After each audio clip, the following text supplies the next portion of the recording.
குர்ஆன் சொல்லுகிறது, வறுமையுள்ள நிலையிலும் வளமையாக இருக்கின்ற போதும் அவர்கள் தானம் கொடுப்பார்கள். நபிகள் நாயகம் ஒரு வருகிறார், சாப்பிட்றதுக்கு ஒண்ணும் இல்லை அப்படின்றார். நபிகள் நாயகம் மனைவியை கூப்பிட்டு கேட்கறாங்க, ஏதாவது இருக்காமா அப்படின்னு. அந்த அம்மா சொல்லுங்க, ஒண்ணும் இல்லை. அவர் ஏழ்மையில் தான் வாழ்ந்தார். தோழர்களை கூப்பிட்டு கேட்கிறார், யாராவது இவருக்கு உணவளிப்பீர்களா என்று கேட்கிறார். ஒரு தோழர், நான் அழைத்து கொண்டு போகிறேன் என்று வீட்டுக்கு அழைத்து கொண்டு போகிறார். அங்கே போய் மனைவி இடத்திலே கேட்கிறார், என்னமா கொடுக்கறது ஏதாவது இருக்காமா? குழந்தைகளுக்கு தான் உணவு இருக்கு, வேற ஒண்ணும் இல்லை எங்க வீட்டுல. அப்படியா?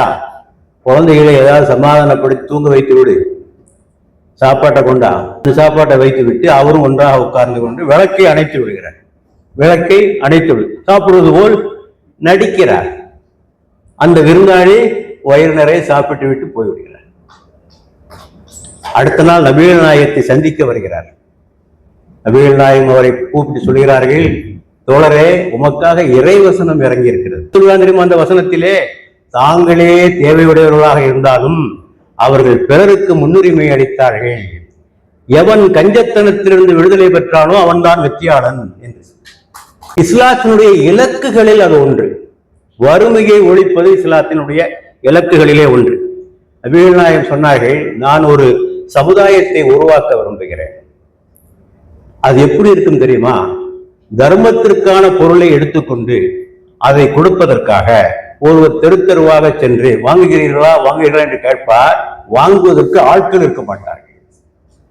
தர்மத்தை வாங்குவதற்கு ஆட்கள் இருக்க மாட்டார்கள். அப்படிப்பட்ட ஒரு சமுதாயத்தை நான் உருவாக்க விரும்புகிறேன் என்று நபிகள் நாயகம் சொன்னார்கள். ஆகவே பிச்சைக்காரர்களை உருவாக்குவதல்ல நோக்கம். நம்மளே பல நினைக்கிறோம், நம்ம தர்மம் கொடுத்துக்கா 4 பிச்சைக்காரர்களா எப்படி நினைச்சுக்கிட்டு இருக்காங்க. அப்படி இல்லடா, பிச்சைக்காரர்கள் ஒழிக்கணும் நோக்கம். ஆகவே இஸ்லாம் இதிலே தனி கவனம் செலுத்தி இருக்கிறது. மிக தெளிவான சட்டங்களை வகுத்திருக்கிறது.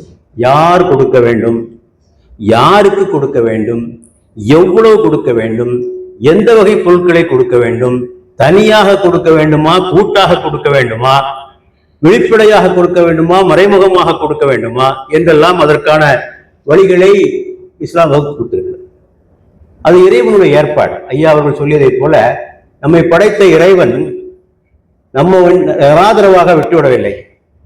உன்னை படைச்சேன், உனக்கு தேவையான வாழ்வாதாரங்கள்லாம் படைச்சிட்டேன், நான் என் வேலையை பார்க்கிறேன், நீ உன் வேலையை பாரு என்று இறைவன் ஒதுங்கிவிடவில்லை. நீ இந்த உலகத்தில் எப்படி வாழ வேண்டும், மனிதன் எப்படி மனிதனாக வாழ வேண்டும், வாழ்க்கையின் ஒவ்வொரு துறைகளிலும் நீ பின்பற்ற வேண்டிய கொள்கைகள் என்ன, வழிகாட்டுதல் என்ன என்பதை சொல்லித் தருகின்ற பொறுப்பை இறைவனே ஏற்றுக்கொண்டான்.